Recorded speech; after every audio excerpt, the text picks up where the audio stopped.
Yogyakarta. Saat ini saya sedang berada di Bapas Yogyakarta, tepatnya di wisata 0 km Yogyakarta. Saat ini saya dari Lembaga Bantuan Hukum Sembada akan menampilkan beberapa cuplikan dari informasi mengenai Bapas Yogyakarta.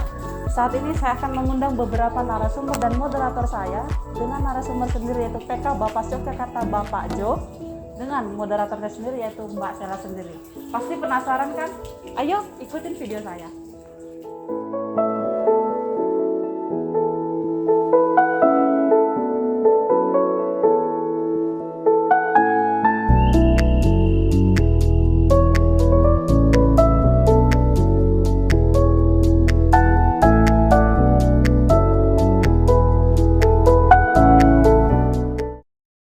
Selamat pagi Bapak. Selamat pagi Mbak Sela. Bagaimana kabar hari ini Bapak Jo? Alhamdulillah sehat, semoga Mbak Sela juga sehat selalu. Iya, alhamdulillah. Bapak ini ada teh nih. Kalau mau diunjuk Rumian? Oh ya, terima kasih. Iya. Kebetulan ini kita pas hari Krida hari Jumat. Iya. Mohon maaf dan mohon izin pakaiannya kita pakaian olahraga. Wah, santai aja Pak. Iya.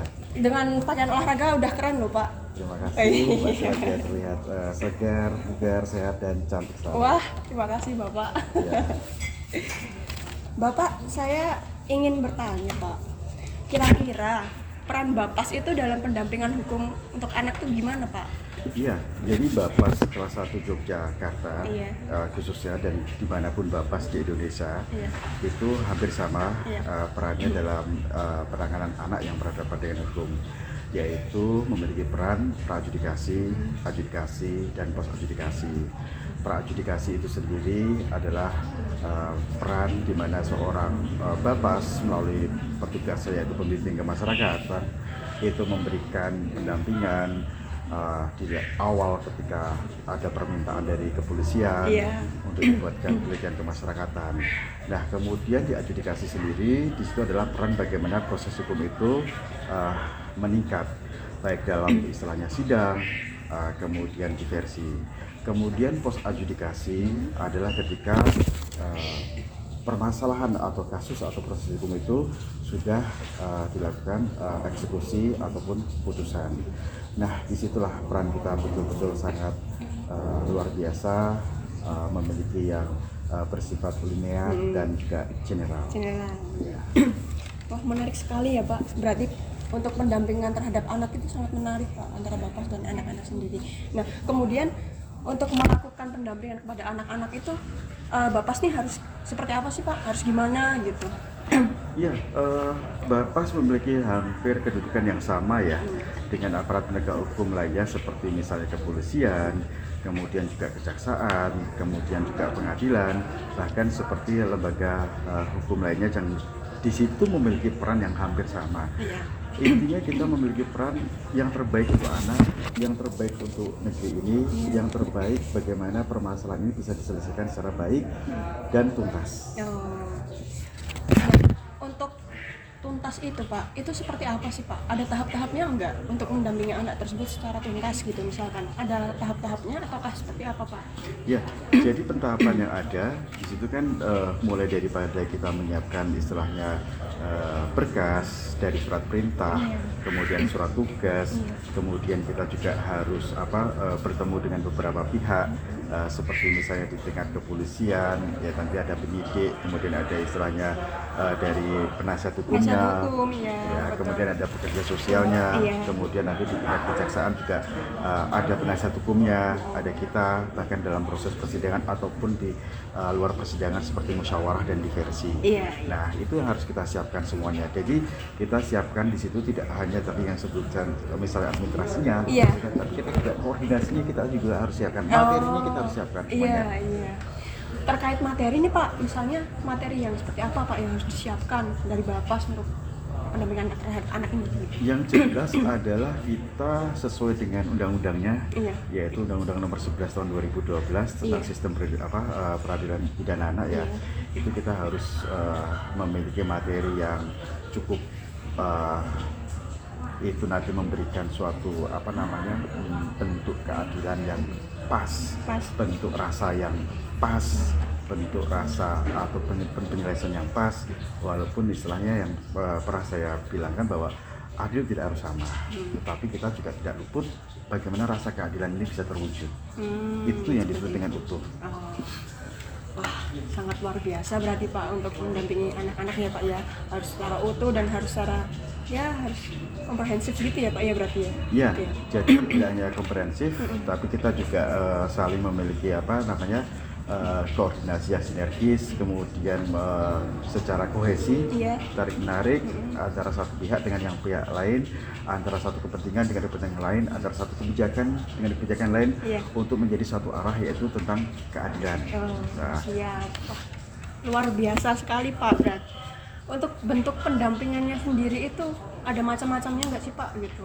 Pendampingan tersendiri gitu. pendampingan sendiri hampir sama ya, Iya. antara pendampingan di tingkat penyidik, pendampingan di tingkat kejaksaan, pendampingan di tingkat pengadilan, pendampingan di tingkat keluarga dan masyarakat. Yang akan kita bedakan ketika bahwa kita di keluarga, ketika kita di sekolah anak-anak, ketika dia berada di fase-fase tertentu ini, kita juga memang memerlukan suatu banyak sekali harus kita dapatkan, kita gali dan kita dekatkan pendampingan tadi. Tidak hanya masalah hukum, Iya. tapi kita juga ada pendampingan sosial anak, Iya. psikomental anak, Iya. psikologi anak.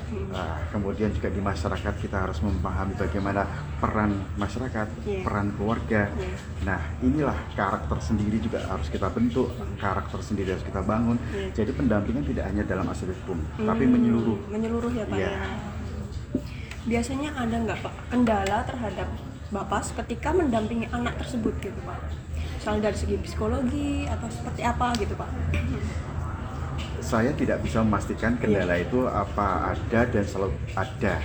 Tapi setiap kalau saya yang alami itu kendala itu adalah menjadi suatu pemikiran Iya. ataupun tantangan Iya. yang harus kita selesaikan dan harus ada solusi. Iya. Jadi setiap pembimbing kemasyarakatan yang ada di Bapas, tidak hanya di Jogja, mungkin di Indonesia, bahwa perkara anak itu kan memiliki karakter ciri sendiri-sendiri. Walaupun kadang perkara yang sama, tetapi anaknya yang berbeda. Atau bahkan seorang anak ketika nanti dalam proses itu juga akan, karena masih banyak pengaruh-pengaruh yang bersifat istilahnya labil segala macam. Iya. Nah itu. Kalau yang labil itu seperti apa Pak? Ada contohnya nggak Pak? Misalnya seperti apa gitu?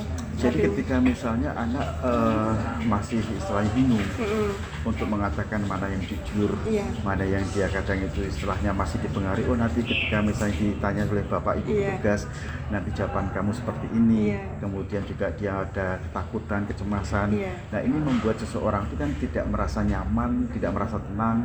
Nah peran-peran kita ini memberikan suatu garis yang jelas kepada anak bahwa kita menginginkan mereka itu apa adanya, mereka menginginkan mengapa itu bisa terjadi, Iya. tapi bukan untuk masalah mengulang bagaimana dia melakukan, kemudian dia memberikan suatu hipnosia cerita yang berbeda, tetapi adalah penyesalan, perbaikan, dan resolusi mental yang ada pada anak itu. Oh. Berarti sekarang tuh anak-anak ketika didampingi Bapas udah kayak ya udah lega gitu ya Pak ya? Semuanya udah kayak Harapannya, clear, iya. harapannya, Oh. walaupun kadang memang ada anak yang akhirnya masih bisa mengulang kembali. Iya. Nah, ini yang perlu dikaji, apakah itu memang masih ada sistem hukum di Indonesia yang masih perlu diuji atau dievaluasi, perlu rekomendasi, kemudian juga dari petugasnya sendiri atau kami atau Iya. kita seperti itu, kemudian dari jiwanya anak, pengaruh keluarga, masyarakat, Iya. dan juga istilahnya tokoh sebagai macam. Jadi masalah anak ini bukan masalah dengan Bapas, dengan misalnya seperti yang saat ini Mbak Sheila dari LBH Sembada yang luar biasa sekali, banyak mendampingi, dan itu adalah bersifat zero, Iya. 0 rupiah, dan kita selalu mengembangkan bahwa Bapas Jogja WPK, Iya. ya itu kan adalah kita pelayanan betul-betul dari hati, Iya. tugas dan fungsi. Nah, Iya. ketika tadi yang berbicara soal misalnya anak yang misalnya harus memiliki yang bahasanya labil tadi, Iya. dan bagaimana Iya. solusi, ya saya pikir karena kita nggak bisa berdiri sendiri, Bapas menyelesaikan itu sendiri, walaupun tugasnya begitu seperti itu, tetap memerlukan pihak-pihak lain supaya mencari kesempurnaan, bukan menjadi sempurna. Wah, luar biasa ya Pak, berarti ya Pak ya saat ini pendampingan terhadap anak sendiri. Kemudian terhadap asimilasi itu apa sih Pak yang dimaksud dengan asimilasi itu? Ya, jadi kalau asimilasi ini kan banyak ya. Asimilasi itu kalau yang belum lama ini kemarin kebijakan dari pemerintah ada asimilasi COVID, karena dikhawatirkan adanya suatu seperti misalnya tingkat residu atau endemik di wilayah tertentu yang itu rentan. Makanya yang sudah memenuhi persyaratan secara administrasi dan substansi mereka berhak. Kemudian istilahnya dikhususkan ya itu ya. Kemudian asimilasi yang lainnya seperti misalnya pembebasan bersyarat, kemudian cuti menjelang bebas, yang artinya setiap sudah memenuhi ketentuan sekian lama dia harus menjalankan pidana di dalam, yaitu intramural treatment. Apa Pak? Intramural treatment. Intramural treatment. Ya, itu artinya menjalankan pidana di dalam. Nah, ketika mereka sudah mendapatkan haknya karena memang sudah aturan yang berlaku, dia sudah misalnya waktunya sepersekian menjalankan pidana di luar, bukan mengurangi, tapi haknya dia untuk menjalankan pidana di luar karena kebijakan dari pemerintah dan kebijakan sistem hukum di kita. Begitu. Ya, itu yang disebut dengan extramural treatment. Jadi ada intramoral treatment dan extramoral treatment. Ya, jadi ada intramural treatment itu di dalam lembaga atau tembok, kemudian extramural treatment itu di luar lembaga atau tembok, yang itu adalah pendampingan, pengawasan, kemudian pelaksanaan program-program sampai dia pidananya selesai dengan yang sudah ditentukan, itu dengan Bapas. Luar biasa.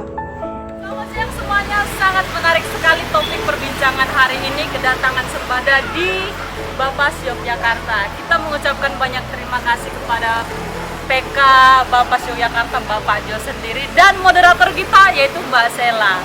Semoga apa yang kita sampaikan bisa bermanfaat bagi masyarakat umum dan seluruh warga Yogyakarta. Terima kasih dan sampai bertemu di YouTube kita lagi.